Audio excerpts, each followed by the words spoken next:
Hello सांगने तो आज आम बनवा ओडिशार पारंपरिक चितौ पिठा। आज तो घरे घरे समस्त पिठा होता आ देखु मुझे कौन करुच्ची। तो ये नड़िया देखु फटैकी मु कोरीदे देखु सका चाउल बतुरई देती चाउल को आम भलसे देखु ग्राइंडिंग करदे।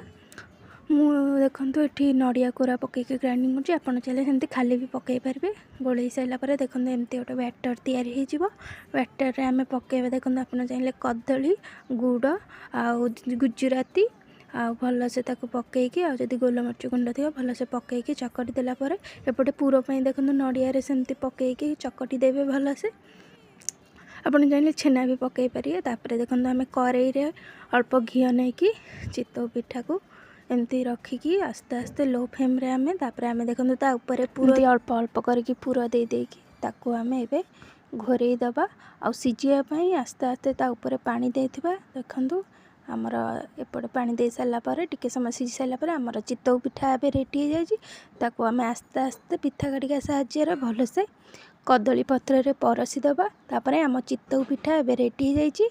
आ चितौ पिठा जेमती स्वाद तार टेस्ट भी सेमती। आउ कदली पत्र आग परसी देले तार स्वाद आहरी बढ़ी जाए। तापर बो आमर नहीं कि जगन्नाथ पाखे भोग लगे देतिला।